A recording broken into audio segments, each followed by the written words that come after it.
আকাশবাণী কলকাতা স্থানীয় সংবাদ পড়ছি প্রিয়া বিশ্বকর্মা। প্রথমে বিশেষ বিশেষ খবর। ভারত কখনোই অনুপ্রবেশকারীদের তার নাগরিকদের অধিকার এবং দরিদ্রদের জন্য নির্ধারিত পরিষেবা লুট করতে দেবে না বলে প্রধানমন্ত্রী নরেন্দ্র মোদী জানিয়েছেন। রাজ্যে ভোটার তালিকার বিশেষ নিবিড় সংশোধনীর তদারকির জন্য আরও 12 জন রোল অবজারভার নিয়োগ করেছে নির্বাচন কমিশন। এসআইআর নিয়ে হিংসা রুখতে রাজ্যপাল সিভি আনন্দ বোস 15 দফা পরামর্শ দিয়েছেন। এসআইআরের শুনানি নিয়ে হয়রানির অভিযোগে আজও জেলায় জেলায় বিক্ষোভের খবর পাওয়া গেছে। সাম্প্রতিক অশান্তির পরিপ্রেক্ষিতে 5 কোম্পানি কেন্দ্রীয় বাহিনীকে বেলডাঙ্গায় পাঠাতে নির্দেশ দিয়েছে কলকাতা হাইকোর্ট। রাজ্যের বিভিন্ন সংস্থার তৈরি 45টি ওষুধের নির্দিষ্ট কিছু ব্যাচ গুণমান পরীক্ষায় ব্যর্থ হয়েছে। 49তম আন্তর্জাতিক কলকাতা বইমেলা আগামী বৃহস্পতিবার শুরু হচ্ছে। আসছি বিস্তারিত খবরে। ভারত কখনোই অনুপ্রবেশকারীদের তার নাগরিকদের অধিকার এবং দরিদ্রদের জন্য নির্ধারিত পরিষেবা লুট করতে দেবে না বলে প্রধানমন্ত্রী নরেন্দ্র মোদী জানিয়েছেন। নতুন দিল্লিতে আজ বিজেপির সদর দপ্তরে আয়োজিত এক অনুষ্ঠানে তিনি বলেন, অনুপ্রবেশ হল বর্তমানে দেশের সবচেয়ে বড় সমস্যা।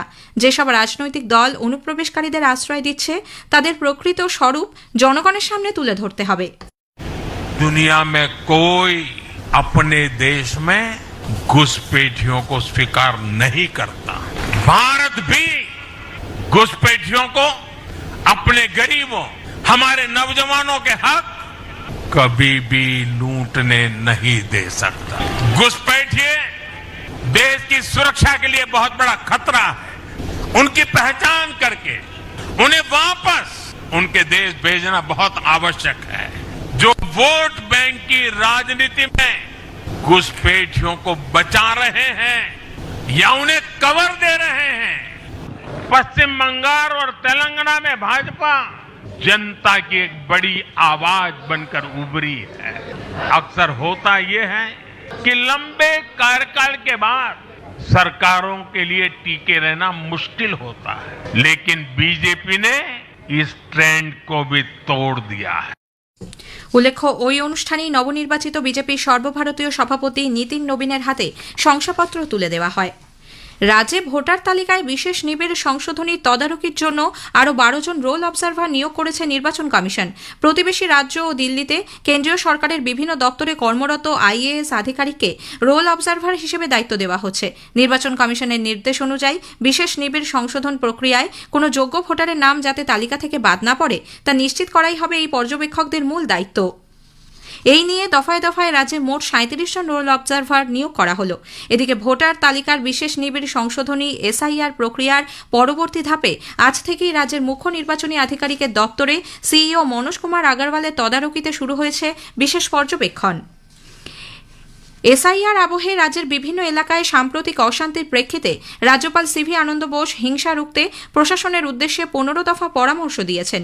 এর মধ্যে রয়েছে গোয়েন্দা নেটওয়ার্ক আরও বিস্তৃত ও শক্তিশালী করা, কেন্দ্রীয় ও রাজ্য গোয়েন্দা সংস্থা এবং স্থানীয় তথ্যসূত্রের মধ্যে সমন্বয় বাড়ানোর পাশাপাশি আইন প্রয়োগকারী সংস্থাগুলিকে রিয়েল টাইম গোয়েন্দা তথ্য সংগ্রহ ও বিশ্লেষণের পরিকাঠামো গড়ে তোলা, বর্তমান সমস্যাগুলির গভীর অধ্যয়ন, জনমনে আলোড়ন সৃষ্টিকারী ইস্যুগুলির ওপর বিশেষ নজরদারি এবং উত্তেজনার কেন্দ্রবিন্দু চিহ্নিত করার কথাও বলা হয়েছে।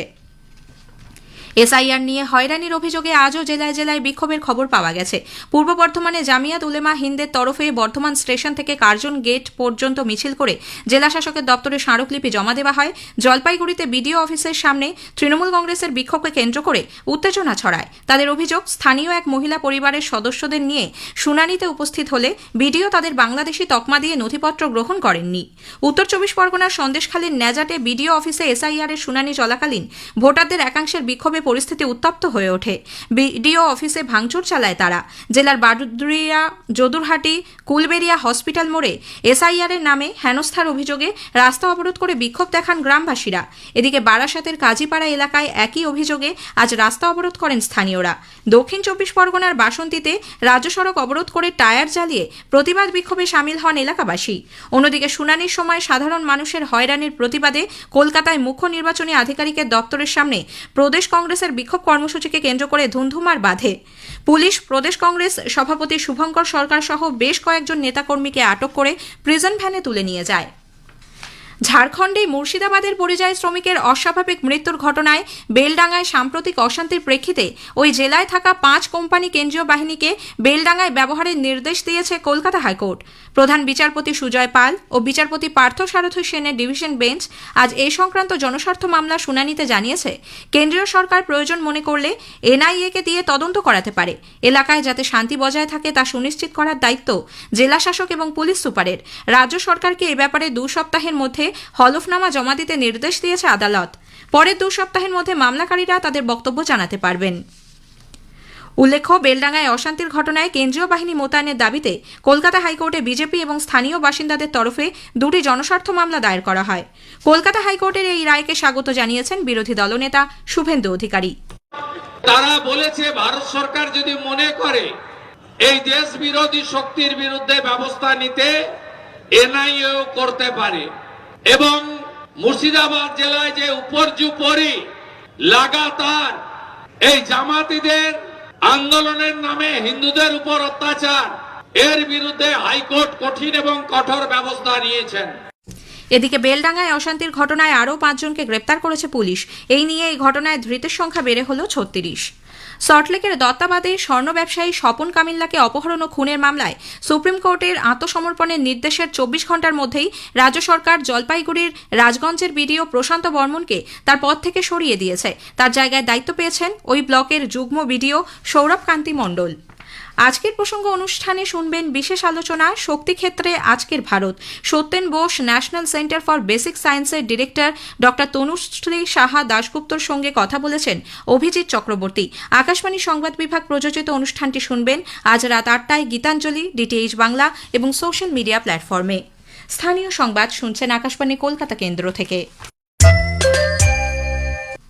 রাজ্যের বিভিন্ন সংস্থার তৈরি 45টি ওষুধের নির্দিষ্ট কিছু ব্যাচ গুণমান পরীক্ষায় ব্যর্থ হয়েছে। ইতোমধ্যেই সেই তালিকা প্রকাশ করেছে রাজ্য স্বাস্থ্য দপ্তর।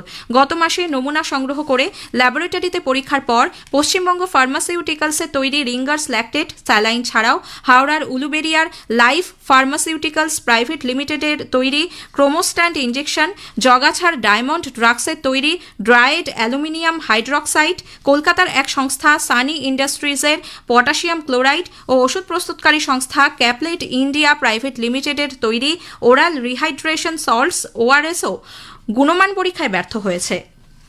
2011 সালের পর 49তম আন্তর্জাতিক কলকাতা বইমেলায় এবার অংশ নিচ্ছে চীন। তবে শেষ মুহূর্তে বাজেট সংকুলান না থাকার কারণ দেখিয়ে মেলা থেকে সরে দাঁড়িয়েছে মার্কিন যুক্তরাষ্ট্র।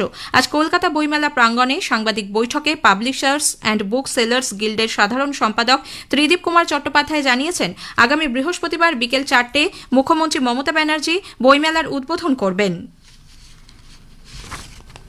রাজ্য প্রশাসনের শীর্ষস্তরে সচিব পর্যায়ে আজ বেশ কিছু রদবদল করা হয়েছে। কর্মীবর্গ ও প্রশাসনিক সংস্কার দপ্তর থেকে জারি হওয়া বিজ্ঞপ্তিতে জানানো হয়েছে, খাদ্য প্রক্রিয়াকরণ দপ্তরের দায়িত্ব দেওয়া হয়েছে সুরেন্দ্র গুপ্তাকে। তিনি বর্তমানে জনস্বাস্থ্য কারিগরি দপ্তরের সচিব পদে রয়েছেন। ওই দপ্তরের পাশাপাশি অতিরিক্ত দায়িত্ব হিসেবে খাদ্য প্রক্রিয়াকরণ দপ্তরও সামলাবেন তিনি। খাদ্য প্রক্রিয়াকরণ দপ্তরের বর্তমান সচিব স্মারকী মহাপাত্রকে সর্বশিক্ষা মিশন এবং গ্রন্থাগার দপ্তরের সচিব করা হয়েছে। প্রধানমন্ত্রী নরেন্দ্র মোদীর platform for pro active governance and timely implementation অর্থাৎ প্রগতির আওতায় বর্তমানে প্রায় 3 লক্ষ কোটি টাকার 134টি প্রকল্পের ওপর নজর রাখা হচ্ছে বলে কয়লা মন্ত্রক জানিয়েছে। এই প্রকল্পগুলির লক্ষ্য দেশের কয়লা উৎপাদন বৃদ্ধি ও পর্যাপ্ত জ্বালানির যোগান দেওয়া। প্রধানমন্ত্রী নরেন্দ্র মোদী আগামী রবিবার 25শে জানুয়ারি আকাশবাণীতে মন কি বাত অনুষ্ঠানে দেশ বিদেশের মানুষের সঙ্গে তাঁর চিন্তাভাবনা ভাগ করে নেবেন। আকাশবাণী ও দূরদর্শনের সবকটি চ্যানেলে সকাল 11টা থেকে এই অনুষ্ঠান শোনা যাবে। মাস্টারদা সূর্য সেন মেট্রো স্টেশনে আজ সন্ধ্যায় এক ব্যক্তির আত্মহত্যার চেষ্টার ঘটনায় ব্লু লাইনে সাময়িক ট্রেন চলাচল ব্যাহত হয়। এর জেরে টালিগঞ্জে মহানায়ক উত্তম কুমার স্টেশন থেকে দক্ষিণেশ্বর পর্যন্ত মেট্রো চলাচল করছিল। আধ ঘণ্টা পর পরিষেবা স্বাভাবিক হয়। শীতের আমেজ থাকলেও মাঘের প্রথম সপ্তাহেই দিনের তাপমাত্রা স্বাভাবিকের ওপরে পৌঁছেছে। আজ আলিপুরে সর্বনিম্ন তাপমাত্রা রেকর্ড করা হয় 14.2 ডিগ্রি সেলসিয়াস, যা প্রায় স্বাভাবিক। অন্যদিকে সর্বোচ্চ তাপমাত্রাও ছিল স্বাভাবিকের ওপরে।